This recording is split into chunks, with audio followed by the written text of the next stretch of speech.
선비와 욕심 많은 상인. 옛날 옛적 어느 고을 장터에는 욕심이 아주 많은 상인이 살고 있었어요. 그 상인은 쌀을 팔 때마다 저울을 살짝 속이고 남의 물건을 살 때는 값어치를 깎아치며 늘 자기 이익만 챙기곤 했지요. 그런데 하루는 마을 선비가 장터에 나타났어요. 선비는 쌀을 사러 온 백성들이 억울해하는 것을 보고 조용히 상인에게 다가가 말했습니다. 장사란 이익만 쫓는 것이 아니라 믿음을 쌓는 길이어야 하오. 그대는 어찌하여 백성들의 땀을 가로채려 하는가? 상인은 비웃으며 대답했어요. 세상은 돈 있는 자의 것일세. 저울이야 조금 속인다 한들 누가 알겠는가? 그러자 선비는 미소를 지으며 말했다지요. 그렇다면 내일 아침 저울로 백성들의 마음을 달아보세. 다음 날 선비는 장터 한복판에서 저울을 넣고 백성들에게 물었습니다. 이 상인의 마음이 무겁다 생각하면 돌멩이를, 가볍다 생각하면 꽃잎을 올려주시오. 사람들은 하나둘 저울 위에 돌멩이와 꽃잎을 올렸습니다. 놀랍게도 저울은 돌멩이로 가득 차 무겁게 기울어졌지요. 그때 선비는 말했습니다. 그대의 욕심은 이래도 무겁다. 백성들의 마음을 잃으면 장사도, 재산도, 명예도 다 사라지게 마련일세. 그 말을 들은 상인은 크게 부끄러워하며 고개를 숙였답니다. 그날 이후 그는 저울을 정직하게 쓰고 사람들의 신뢰를 얻어 오히려 더 큰 장사꾼이 되었다고 합니다. 그리고 마을 사람들은 늘 아이들에게 이렇게 들려주었다지요. 재산은 잠시 남지만 믿음은 오래 남는다.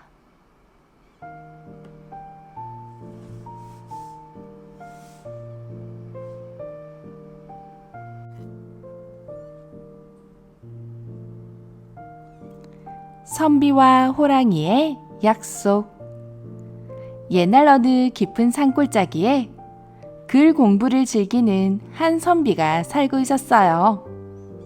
선비는 늘 마을 아이들에게 글을 가르쳐주고 가난한 이웃들에게는 곡식도 나눠주며 살아갔지요.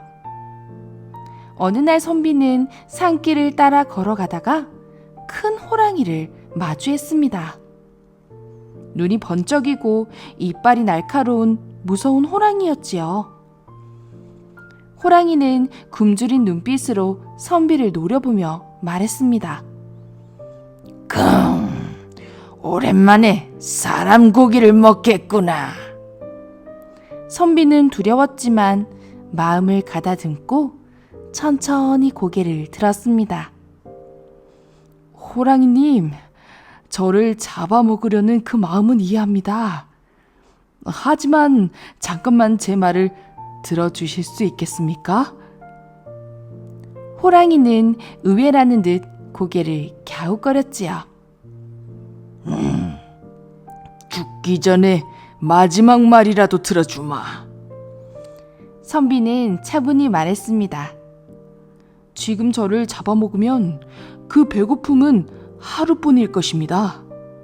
하지만 저를 살려주신다면 앞으로 글을 가르치고 사람들의 지혜를 모아 당신께 매일매일 이야기를 들려드리지요. 사람들의 지혜와 이야기라면 그것이야말로 오래도록 배부르게 하는 양식이 될 것입니다. 호랑이는 잠시 생각하다가 크게 웃었습니다. 재미있는 제안이로구나. 좋아, 네 말을 믿어보마. 하지만 약속을 어긴다면 그땐 너를 가만두지 않겠다. 그리하여 선비와 호랑이는 특별한 약속을 맺게 되었습니다. 그날 이후 선비는 매일 산길에 올라가 호랑이에게 옛 이야기와 지혜로운 이야기를 들려주었죠. 호랑이는 점점 그 이야기에 빠져들었고 사람들을 해치려는 마음도 사라졌습니다. 어느새 호랑이는 이렇게 말하곤 했습니다. 선비야, 오늘은 무슨 이야기를 들려줄 테냐? 사람을 잡아먹는 것보다 네 이야기를 듣는 게 훨씬 즐겁구나. 세월이 흘러 선비가 늙어 세상을 떠난 뒤에도 그 호랑이는 결코 사람을 해치지 않았다고 합니다.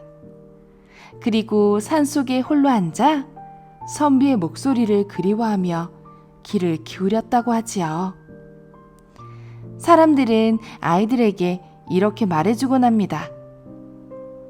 지혜로운 말 한마디가 무서운 힘도 바꿀 수 있단다.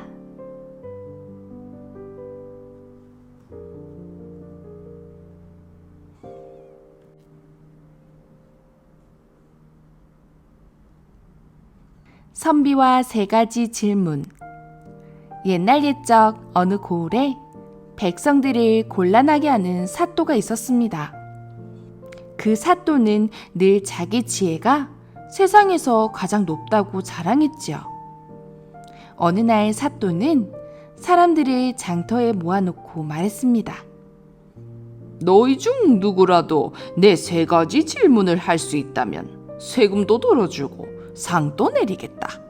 그러나 답하지 못한다면 모두 벌을 받을 것이다. 사람들은 두려움에 떨었습니다. 사또가 내놓은 질문은 이러했습니다. 첫째, 세상에서 가장 무서운 것은 무엇이냐? 둘째, 세상에서 가장 빠른 것은 무엇이냐? 셋째, 세상에서 가장 소중한 것은 무엇이냐? 사람들은 서로 얼굴만 바라보다가 고개를 숙였습니다. 그때 조용히 한 선비가 앞으로 걸어 나왔습니다. 그는 허리를 굽혀 인사를 한 뒤 차분하게 대답했지요. 사또님, 세상에서 가장 무서운 것은 사람의 책임입니다. 짐은 나눠줄 수 있지만 맡은 책임은 스스로 지고 가야 하니까요. 사또는 눈썹을 치켜 세웠습니다. 그렇다면 가장 빠른 것은 무엇이냐? 선비는 미소 지으며 말했습니다. 세상에서 가장 빠른 것은 마음입니다. 몸은 산을 넘고 물을 건너야 하지만 마음은 단숨에 하늘 끝까지라도 날아가니까요. 사또는 잠시 멈칫했지만 마지막 질문을 던졌습니다. 그렇다면 세상에서 가장 소중한 것은 무엇이냐? 선비는 고개를 들어 마을 사람들을 바라보며 말했습니다. 세상에서 가장 소중한 것은 지금 이 순간입니다. 잃어버리면 다시는 돌아오지 않으니 지금 이 순간을 바르게 살아야 하지요. 사람들은 감탄하며 박수를 쳤고 사또는 얼굴이 붉어져 아무 말도 못했습니다. 그날 이후 사또는 백성들을 함부로 시험하지 못했고 마을에는 평화가 찾아왔습니다. 그리고 어른들은 아이들에게 늘 이렇게 말했지요. 책임을 지고 마음을 바르게 쓰며 지금 이 순간을 소중히 하거라.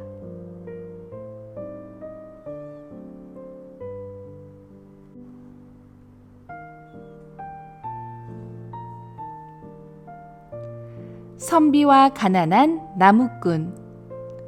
옛날 옛적 깊은 산골짜기에 작은 마을이 있었습니다. 그 마을 사람들은 대대로 농사를 짓거나 땔감을 떼서 살아왔는데 유난히 성실하게 힘이 좋은 나무꾼이 한 사람 있었어요. 그 이름은 한수라 하였습니다. 한수는 새벽이 밝기도 전에 일어나 도끼를 들고 산으로 올라갔습니다. 땔감을 해서 마을 장터에 내다 팔아야 겨우 하루 먹을 쌀을 살 수 있었거든요. 그의 집에는 나이 어린 아내와 아직 전내가 나는 두 아이가 있었습니다. 한수는 가족이 배고프지 않게 하려고 늘 굵은 땀방울을 흘리며 일을 했답니다. 어느 초가을날 한수는 산 깊은 곳에서 나무를 하고 있었습니다.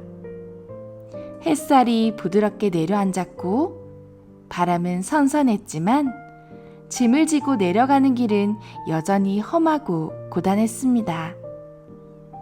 그런데 길가에 누군가 쓰러져 있는 게 보였습니다. 가까이 다가가 보니 허름한 도포를 입은 선비 한 분이었는데 얼굴이 창백하고 몸이 축 늘어져 있었습니다. 이런, 큰일 났구나. 한수는 도끼를 내려놓고 선비를 부축했습니다. 호흡은 가늘었고 배가 몹시 고픈 듯 배를 움켜쥐고 있었습니다. 그 순간 한수의 배낭 속에서 작은 도시락 보자기가 눈에 띄었습니다. 그 안에서 아내가 새벽에 정성껏 준비한 보리밥과 김치 한 조각뿐이었지요. 그것마저도 집으로 돌아가 가족과 나누어 먹을 저녁거리였습니다. 하지만 한수는 주저하지 않았습니다. 선비님, 이 보잘것없는 음식을 드셔보십시오. 조금이라도 기운을 내셔야 합니다. 그는 떨리는 손으로 보자기를 불어 선비의 손에 쥐어주었습니다. 선비는 처음에는 사양했지만 곧 허기가 너무 심해 감사히 밥을 먹었습니다. 얼마 지나지 않아 얼굴에 혈색이 돌았고 힘도 조금씩 돌아오는 듯 했지요. 선비는 눈을 감고 한수를 바라보았습니다. 고맙소. 그대가 아니었다면 나는 오늘 이 산에서 목숨을 잃을 뻔했구려. 한수는 웃으며 고개를 저었습니다. 제가 한 일이라곤 그저 밥 한 덩이 드릴 것뿐입니다. 제 집은 가난해 하루 벌어 하루 사는 처지지만 쓰러진 이를 보고 그냥 지나칠 수는 없었지요. 선비는 깊이 감동했습니다. 그대의 마음이야말로 진정 귀한 것이오. 내가 은혜를 꼭 갚겠소. 오늘은 이대로 헤어지지만 반드시 다시 그대를 찾을 것이오. 그렇게 두 사람은 서로 인사를 나누고 헤어졌습니다. 세월이 흘러 몇 해가 지나갔습니다. 그 사이 마을에는 많은 변화가 있었지만 한수의 집은 여전히 가난했습니다. 두 아이는 조금 자라 글을 배우고 싶어 했지만 마을의 서당은 멀리 있어 꿈을 꿀 수도 없었지요. 그러던 어느 날 마을 어귀에 말이 한 필 들어섰습니다. 말 위에서는 옛날 산속에서 만났던 바로 그 선비가 앉아 있었습니다. 이제 그는 이름난 학자가 되어 마을에 돌아온 것이었지요. 선비는 곧장 한수의 집으로 찾아와 따뜻하게 말했습니다. 한수, 그대 덕에 내 목숨을 구했소. 그날의 은혜를 잊은 적이 없소. 내가 가진 재산은 많지 않으나 내게는 글과 배움이 있소. 그대의 아이들에게 글을 가르쳐 주고 싶소. 한수는 놀라 눈시울이 붉어졌습니다. 아이고, 무슨 말씀이십니까?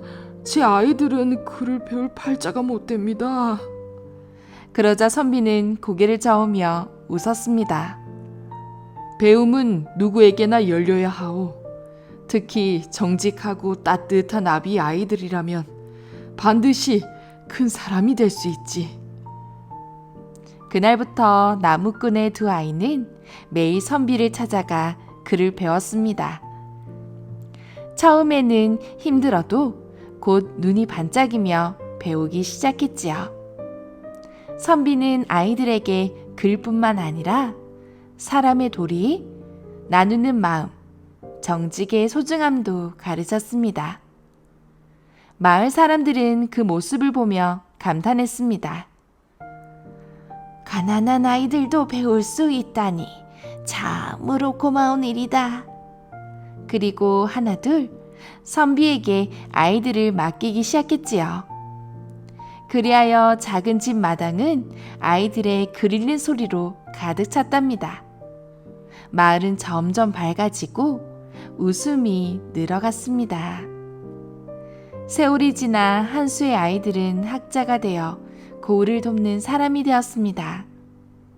그들은 어려운 이웃들을 돕고 마을에 학교를 세워 더 많은 아이들에게 배움을 나누어 주었죠. 한 수는 늙어 눈이 희미해졌지만 아이들의 큰 사람이 된 모습을 보며 늘 웃었습니다. 그리고 이렇게 말하곤 했지요.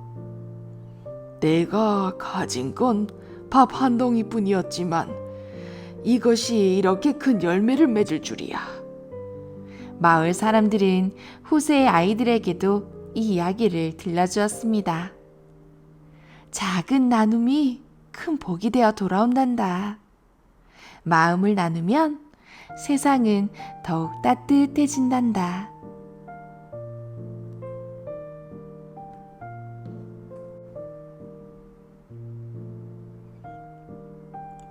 선비와 거짓말쟁이 도둑.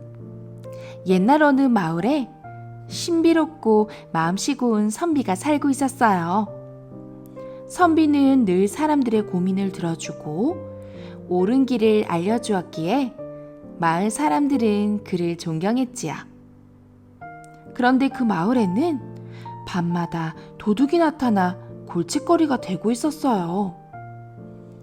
장터의 쌀가게에서 쌀을 훔쳐가고 농부의 닭장을 열어 닭을 훔쳐가며 때로는 마을 사람들의 신발까지 슬쩍 가져가 버렸습니다. 사람들은 분통을 터뜨렸습니다. 아이고, 도둑 때문에 살 수가 없네. 분명 마을 안에 숨어있는 자일 거야.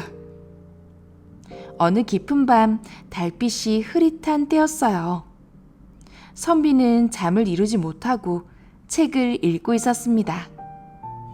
그때 마당 쪽에서 부스럭거리는 소리가 들려왔습니다.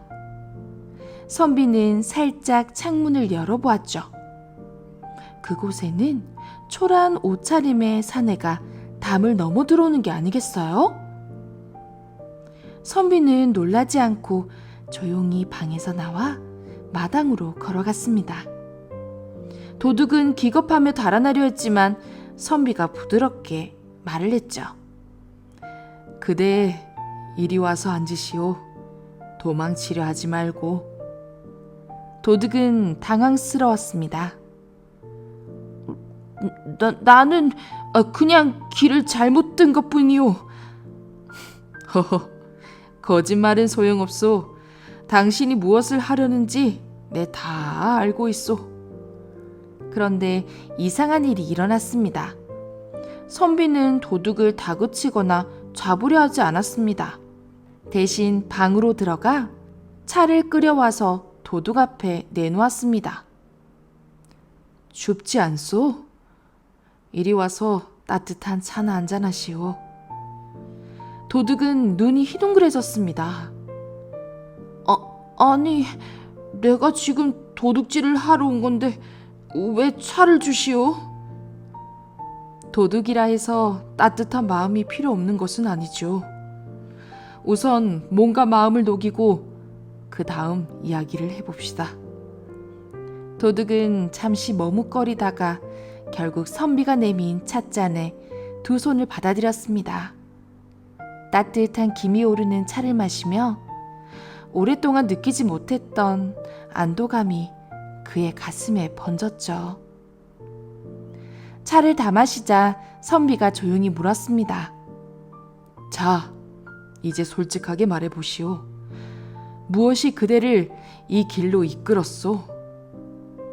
도둑은 처음에는 고개를 저으며 발뺌했습니다. 아닙니다. 저는 그런 사람이 아닙니다. 하지만 선비의 따뜻한 눈물 앞에서 결국 눈물이 터지고 말았습니다. 사실 저는 먼 고을에서 떠돌아 다니다가 이 마을에 오게 된 사내입니다. 집은 오래전에 잃었고 부모님은 안 계십니다. 일자리를 구하려 했으나 아무도 저를 쓰려 하지 않았습니다. 배가 고파 며칠째 굶다 보니 그만 죄를 저지르고 말았습니다. 그의 어깨는 떨렸고 목소리는 작았지만 진심이 느껴졌습니다. 선비는 잠시 눈을 감았다가 천천히 떴습니다. 그대의 형편이 딱하긴 하오. 하지만 그렇다고 남의 물건을 훔치는 것이 정당하진 않소. 사람은 굶주림도 견딜 수 있으나 마음의 부끄러움은 견딜 수가 없는 법이오. 도둑은 고개를 숙였습니다. 저도 압니다. 다시는 이런 짓을 하지 않겠습니다. 하지만 저는 이제 어디로 가야 할지도 모르겠습니다. 선비는 곧 미소를 지었습니다. 그렇다면 오늘부로 그대는 더 이상 도둑이 아니오. 내가 길을 알려주리다.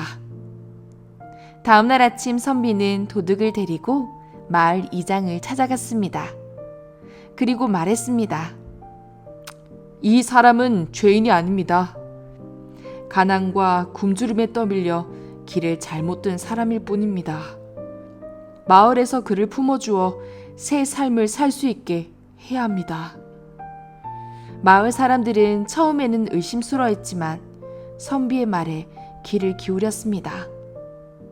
그리고 모두 힘을 모아 그에게 조그만한 방 한 칸과 일할 밭자리를 내주었죠. 처음에는 서툴렀지만 그는 땀을 흘리며 열심히 일했습니다.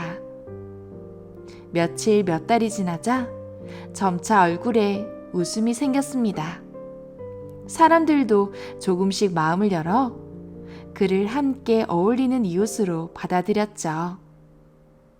몇 해 뒤 그 사내는 성실한 농부가 되어 다른 사람을 도울 만큼 넉넉해졌습니다.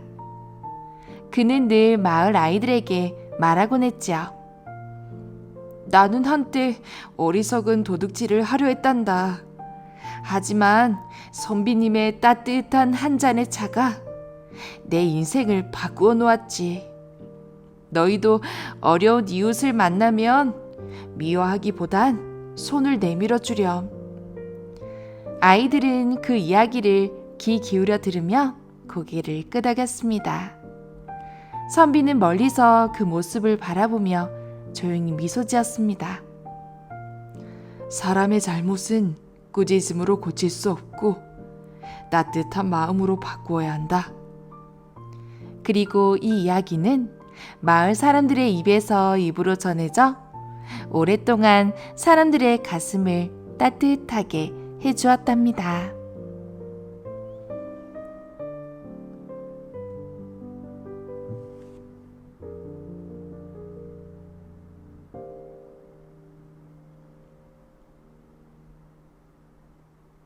선비와 탐욕스러운 사또. 옛날 옛적 푸른 산과 맑은 시냇물이 흐르는 고을이 있었습니다. 그 고을에는 백성들이 정직하게 땀 흘려 일구는 논밭이 있었고 아이들이 장난 소리를 내며 뛰놀았지요. 겉으로는 평화롭고 풍요로워 보였지만 사실 그 고을에는 큰 근심거리가 있었습니다. 바로 고을을 다스리는 사또 때문이었지요. 이 사또는 늘 기름진 음식과 금은보화를 탐냈습니다.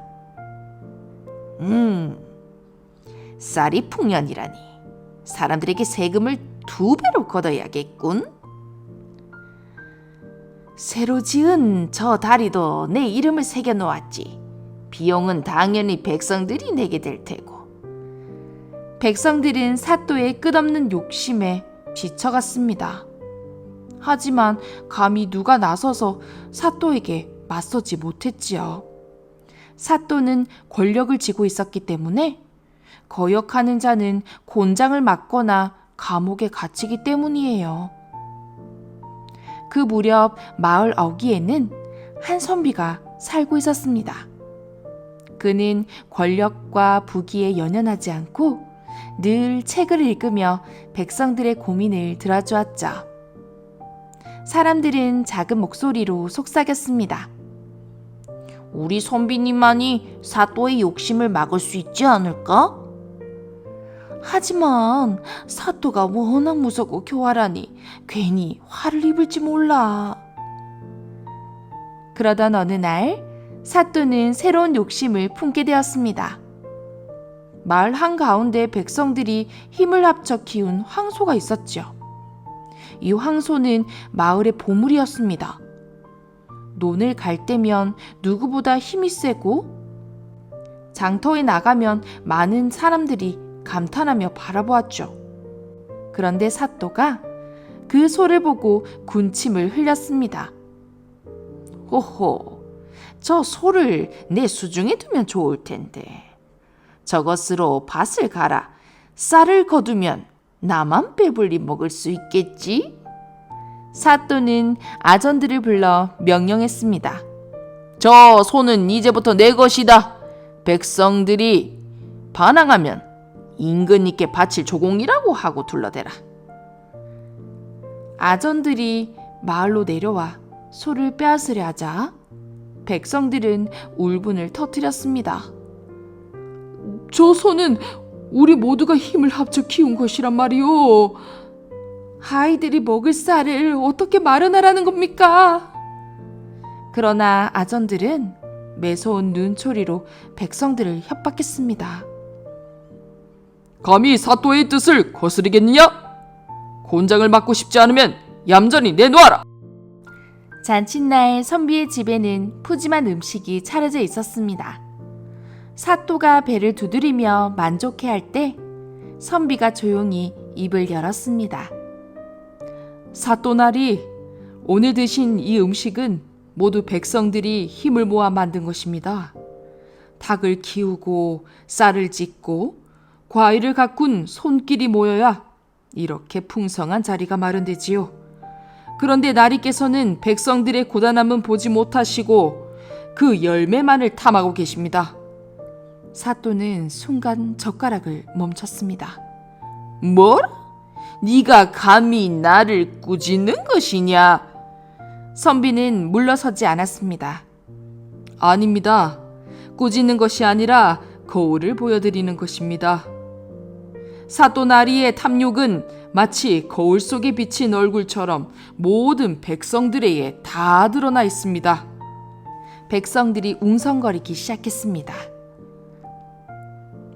맞는 말씀이요. 우리가 없으면 사또도 없는 것 아니겠소? 선비님의 말씀이 천번 옳으시다. 사또는 얼굴이 붉어지고 땀이 흐르기 시작했습니다. 그제야 자신이 얼마나 부끄러운 짓을 해왔는지 깨닫게 된 것이죠. 내가 너무 지나쳤구나. 욕심에 눈이 멀어 백성들의 고생을 잊고 말았구나.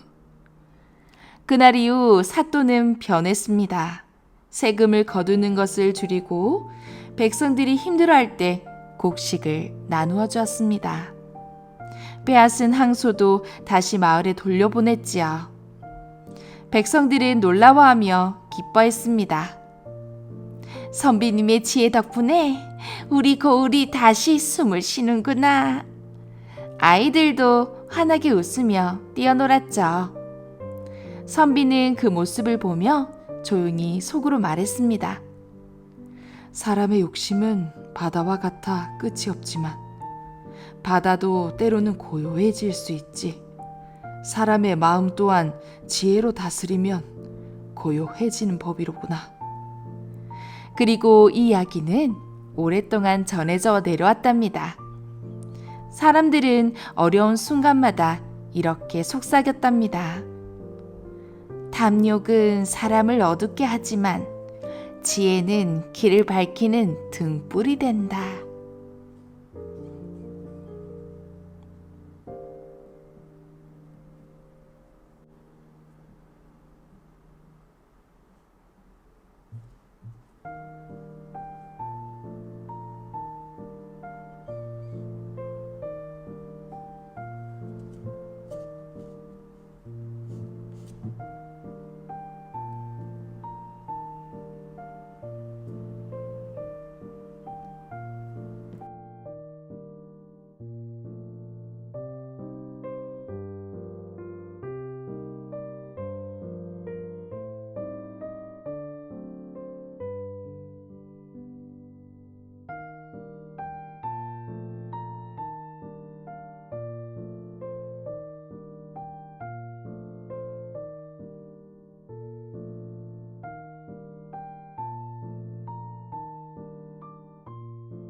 마음이 넓은 선비. 옛날 옛적 산이 푸르고 물이 맑은 마을에 마음이 아주 넓고 인사를 참 잘하는 선비가 살고 있었어요. 선비는 아침이면 마을 어르신들에게 인사하고 짐을 들고 가는 노인을 보면 얼른 달려가 함께 들어드렸죠. 어르신, 제가 들겠습니다. 안녕하시오. 오늘도 평안하셨는지요?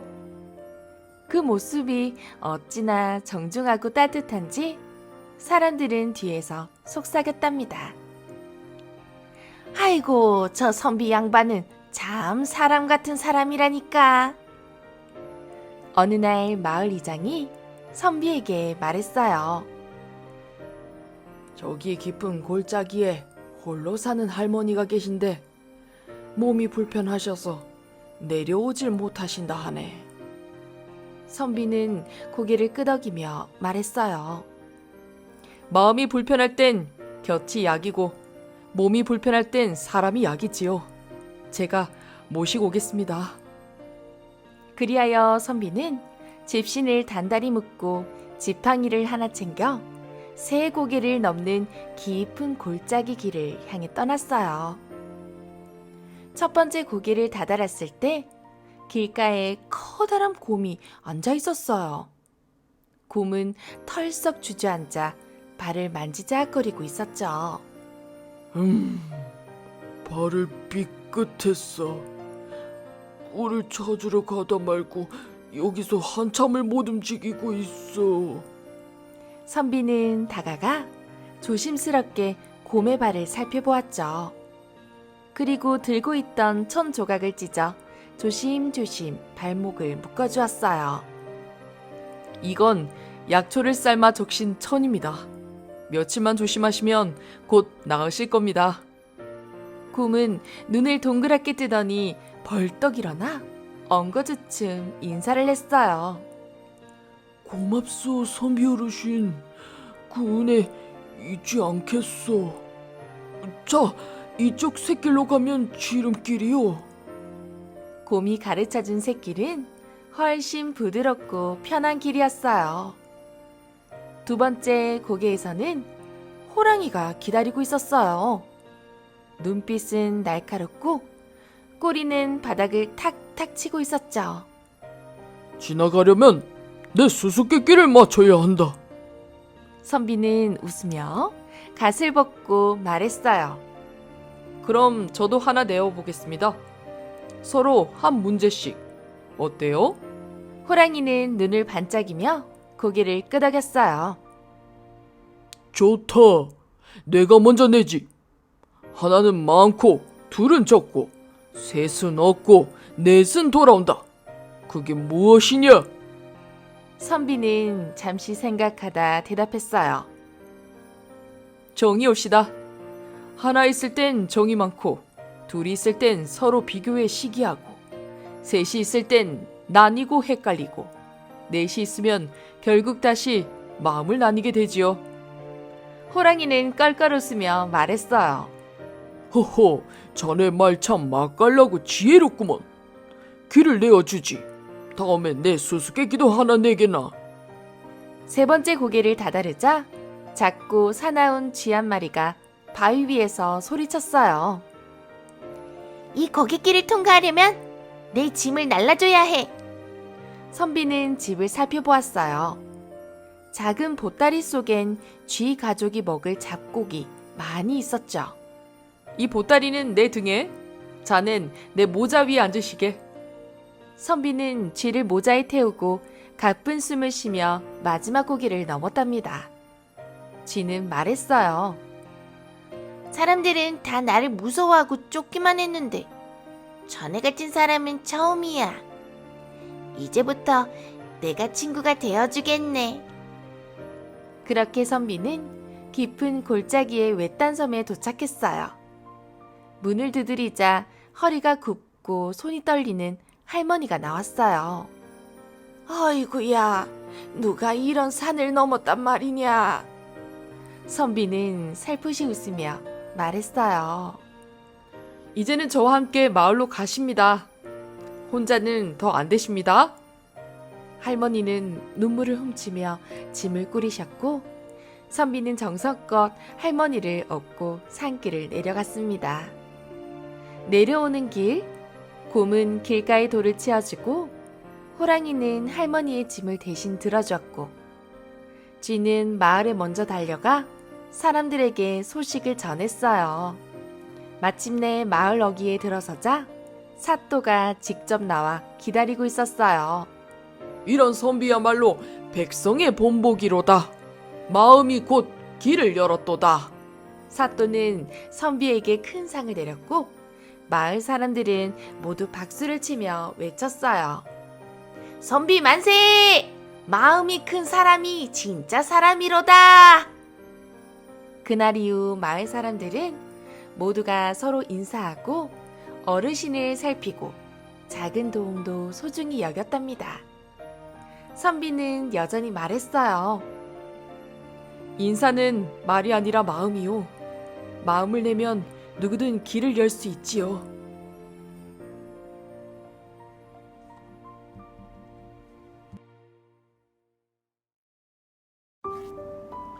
살금살금 별무리와 쾅쾅이 번개. 얘들아, 오늘은 아주 조용하고 반짝이는 별들이 사는 마을 이야기를 들려줄게. 이 마을엔 살금살금 움직이며 사는 별무리들이 살고 있었지. 그런데 어느 날 이 조용한 별마을에 우르르 쾅쾅 소란스러운 번개무리가 찾아오게 된 거야.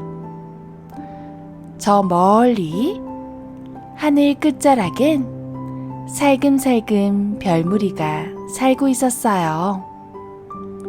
별무리들은 조용히 빛나고 살짝 웃고 작은 목소리로 속삭이며 밤하늘을 지키는 아이들이었지요.